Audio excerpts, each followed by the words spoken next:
Орос ардын үлгэр үүлэн бор. Эрт урдын цагт 3 хүүтэй өвгөн байжээ. 2 том хүү нь орон гэрийнхээ ажлыг амжуулдаг, овсгоотой сэргэлэн гин. Харин баг хүү Иван нь учиргүй тэнэг гинэ. Ойд явж мөөхтөх туртай. Гэртээ бол пишн дээрээ хөвтөөд өнждөг гин. Өвгөн насан эцэслэх цаг болоход хүүгүүдээ дуудаад "За, намайг үгсний дараа 3 шөнө дараалан булшин дээр минь очиж талх авчирч өгөөрэй" гэж захижээ. Ингээд өвгөн насан эцэслэж хүүгүүд нь тэрнийг оршуулж гин. Эхний шөнө болж булш руу явах том хүүгийн ээлж ирэхэд том хүү нэг бол залхуурч, нэг бол айсан уу ямар ч гэсэн явсангүй.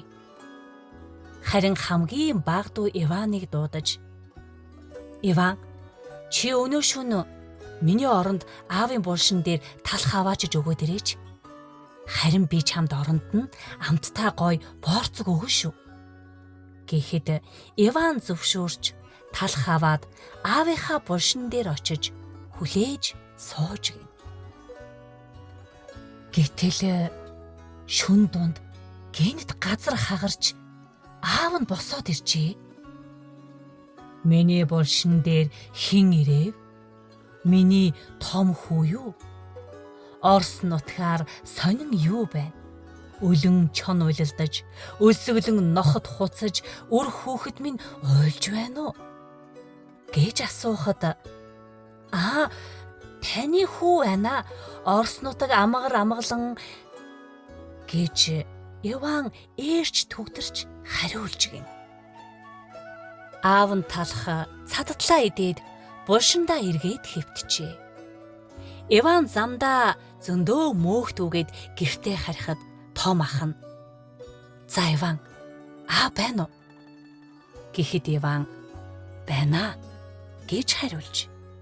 Ах нь "Тэгээд аав талх идвүү?" гэхэд Иван "Эцэг бүр цадтлаа идсэн" гэж хариулжээ. Ингээд 2 дахь шөнө боллоо. Дунд хүүгийн явах ээлж болоход тэр залхуурсан уу, аль эсвэл айсан уу ямар ч гэсэн явсангүй. Харин Иваныг дуудаж "Иван, чи миний оронд аав дээр очиод ирээч. Би чамд шаахаас үлжиж өгнө шүү." гэхэд Иван зөвшөөрч талх аваад аавынхаа булшин дээр хонохоор хүлээж суулаа. Шүн дунд гинт газар хагарч аав нь босоод иржээ. "За, өнөөдөр хэн ирэв? Миний дунд хүү юу? Орос нутгаар сонин юу байна? Үлэн чон уйлалдаж, өсөглөн нохот хуцаж, үр хүүхэд минь уйлж байна уу?"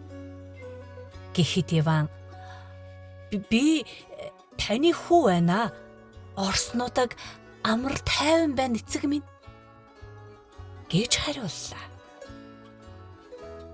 Аав нь талх цадтлаа идээд булшиндаа эргээд хэвтлээ. Иван гэртээ харих замдаа баахан мөөхтүүгээд дунд ах дээрээ очиж гинэ.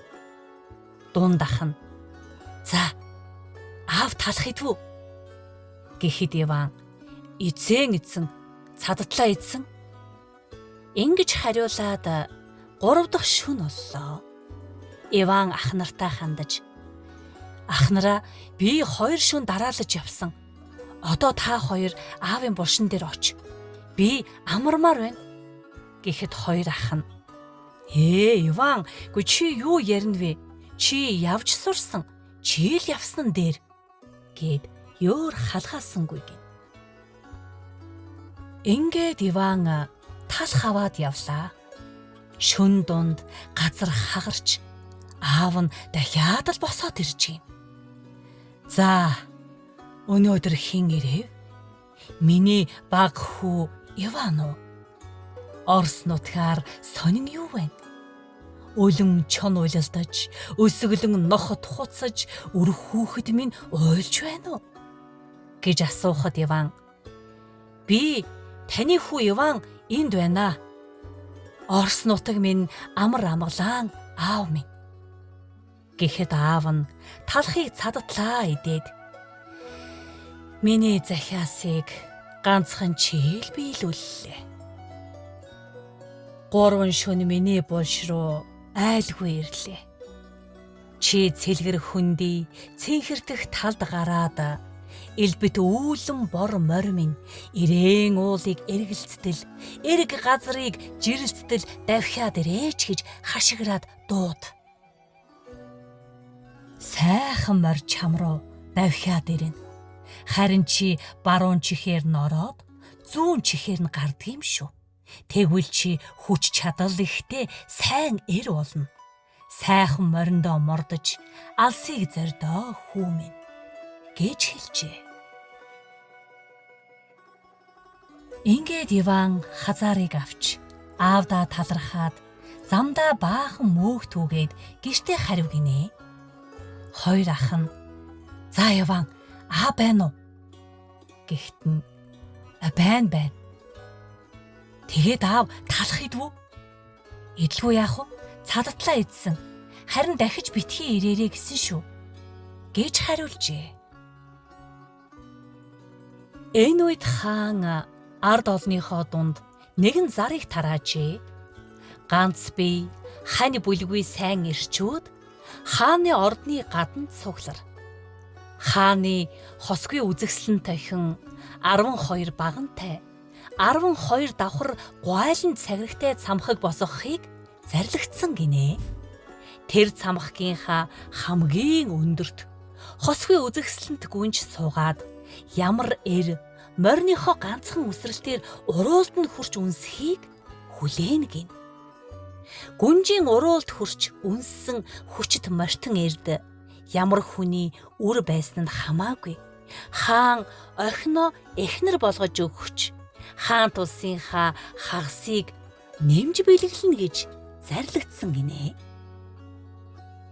Энэ тухай хоёр ах нь сонсоод хоорондоо "За, азаа үзье" гэж ярилцжээ. Тэгээд сайн мордоо тэжээж услаад өөрсдөө сайхан хувцаа өмсөөд үсээ самнаж зүсээ янзлав гинэ. Харин Иван пеншн дээрээ сууж байснаа "Ах нар минь, намайг аваад яваач дээ. Цуг явж азаа үзье" гэхэд нөгөө хоёр нь "Пеншн Иван, чи дуугүй вэ? Тэгж олны тоог болж явснаас ойд очоод мөөгөө түүж явсан дээр биз" гэж хэлээд хоёр ах нь малгай юугаа тухтуулаад магнаа морио унаж уухаал нь давхиж улаан тоос ард үлдэж гинэ. Тэгэхэд Иван хазаараа авч хээр талд гараад эцгийнхээ зааснаар "Элбэт үүлэн бор морь минь ирээн уулыг эргэлцтэл, эрг газрыг жирэлцтэл давхиад ирээч" гэж дуудлаа. Гэтэл газар дэлхий чичирч нэгэн морь давхиж ирсэн нь хамрынхан нүхнээс дүл дүрлжсэн, чихнээс нь утаа олгойдож гарсан. Тийм сайхан морь газарт хадагдах мэт зог тусаад "Иван, та тушаах тун" гэж хариуллаа. Иван ч морио илэн таалаад хазаарлаж баруун чихээр нороод зүүн чихээр нь гарвал үгээр хэлшгүй, үзгээр бичишгүй сайхан төрсөн сайхан эр боллоо гинэ. Тэгээд мориндоо мордоод хааны ордон руу давхилаа. Үүлэн бор морин нисэх мэт давхихад газар дэлхий чичирч, уул толгод урсан ханарч, ургаа хад хифтэй хожуул дөрвөн туурайн дундуур нь жирэлцэн өнгөрч гинэ. Иваныг хааны ордны гадаа ирэхэд үе олон хүмүүс үймэлдэн цугларсан байлаа. 12 багантай, 12 давхар гуайлан цаграгтай цамхгийнхаа хамгийн өндөрт цонхон дээр хосхи үзэгсэлэнт гүнж суугаад хүлээж байна гинэ. Хаан үүдэн дээрээ гарч ирээд "За эрхэм сайн ирчүүдээ, та нарын хинэн морныхоо харайлтаар тэр цонх хүртэл үсэрч охины минь уруулыг үнсгэв. Тэр эрд би охиноо хаан тусынхаа хагасын хамт өгнө" гэж хэллээ. Сайн ирчүүд ээлжилж давхиж үзлээ. Цамхгийн оройд хүршгүй өндөр аж. Иваны хоёр ахын ч гэсэн хараагаад цамхгийн дунд нь ч хүрсэнгүй. Ингээд Иваны ээлж ирлээ. Иван үүлэн бор морио гуйдан уухай ихийн ухсхийн үсрэвэл хоёрхан цагираг дутлаа. Дахиж цойлж ахиад нэг үсэрсэн чинь ганцхан цагираг дутав гин шүү. 3 дахь удаага уухайлан цойлон үүлэн бор морио тасхийдл гуйдаад үүлэнд тултал үсэрч өндөр цонхонд хүрч хосхи үзэгсэлэнт гүнжийн балын амтд уруулыг шүргэн үнсэхэд гүнжч Иваны духан дээр бөгжөөрөө хүрч тэмдэг тавьж амжиж гин. Олон түмэн шуугалдаж "Хөөх, эрэлхийг ирийг бариад ав гэлээ. Гэтэл эрэлхийг бараас сураггүй давхиж отхон тэр. Иван цэлгэр талд давхиж ирээд үүлэн борынхоо зүүн чихээр орж баруун чихээр гараад дахиад тэнийг Иван болж хувирлаа. Тэгээд мориос суллаж тавиад замдаа баахан мөөх түүгээд гэртээ ирж тухай алчуураараа боогоод пишин дээрээ гараад хэвтчихэж. Хоёр ах нь гэртээ буцаж ирээд хаан юу үзснээ ам уралдан ярьцгааж гин. Хөөе, сайхан төрсөн сайн ирчүүд бүгд цугларсан. Гэхдээ нэг онцгой сайн ир мориороо өвсөрч гүнжиг үнсэж чадсан. Тэрний хаанаас ирснийг нь цөөм харсан. Харин хаашаа явсныг нь хинч харж чадахгүй хоцорчлоо. Гэхэд "Ахнараа, тэр чинь би байсан юм штэ" гэж Иваныг хэлэхэд хоёр ах нь уучиргүй их уурлаж "За, тэнийг минь чи дууга тат. Пеншин дээрээ мөөгөө идээд суу" гэж хэлжээ. Тэгэхээр нь гүнжийн бөгжөөрөө хүрч тэмдэг тавьсан духныхаа боолтыг Иван автал гэр дүүрэн гэрэл туяа цацархан тэрээ. Хоёр ах нь айж "Хөөе, тэнийг минь чи юу хийж байна? Гэр орон шатаах нь уу?" гэж хашгирлаа. Маргааш нь хаан өргөн их найр хийх болж дээд түшмлээс аваад доод ардыг хүртэл баян ядуу, хөгшин залуу хүн бүгдийг урин залж гинэ.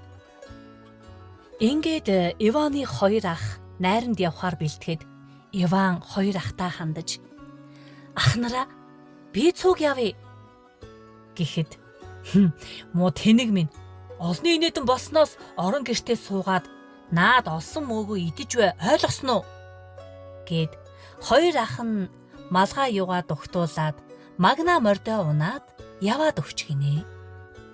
Тэгэхээр Иван явган явсаар хааны найранд ирээд хамгийн захын ширээнд суужээ. Хосхи үзэгсэлэнт гүнж зочин олноо зочлон хүндэтгэж амтд балтаа аягыг өргөн барьж аль хүний духан дээр тэмдэг байна гэж харна гин. Гэтэл гүнж бүх зочиндоо бал бариад Иван руу дөхөж ирэхдээ зүрх нь шимширч учиргүй хөвдөжээ. Тэгээд Иваныг харвал үс гэзгэн ар зайсан, үнс тортог болсон амтан сууж байна гин. Хосхи үзэгсэлэнт гүнж "Та хаанах газрын хүн билээ? Хаа хурч явна? Юуны учир духа боогоо вэ?" гэж асуухад Иван "Зөгчсөн юм аа" гэж хариуллаа. Ингээд гүнж духных нь боолтыг тайлбаас ордон дүүрэн гэрэл туяа гялбаж цацраад тэмдэг байна. Миний заяаны хань энэ байна гэж гүнжиг хэлэхэд хаан ойртож ирээд учиргүй их уурлаж юуны чин заяаны хань үнс тортог болсон аймаар амтан л байна гэхэд Иван уучлаарай би нүүр гараа угаагаад ирэхийг зөвшөөрнө үү гэхэд хаан зөвшөөрчээ. Иван гараад эцгийнхээ зааснаар элбэт үүлэн бор морь минь ирээн уулыг эргэлцтэл эрг газрыг жирэлцтэл хүрээд ирээч гэж дуудлаа. Тэгтэлч хамрынхан нүхнээс дөл дүрлцсэн, чихнээс нь утаа олгойтсон нөгөө морь тэнгэрээс унсан мэд давхиж ирэхэд газар дэлхий ганхан чичрүү гинэ. Иван ч баруун чихээр нь ороод зүүн чихээр нь гарч тааж хэлж баршгүй, тайлж зурж болшгүй сайхан төрсөн сайн ир болон хувирч гин. Үе олон ард түмэн үймэлдэн гайхаж гин. Үүнээс өөрийг чадалгүй уулгалан сууцгааж гинэ. Хөлгүй их найрыг хөвгөлтэй хорим залгаж гин. Сонин үлгэр ингээд жаргаж сонсон хүнд гялайлаа.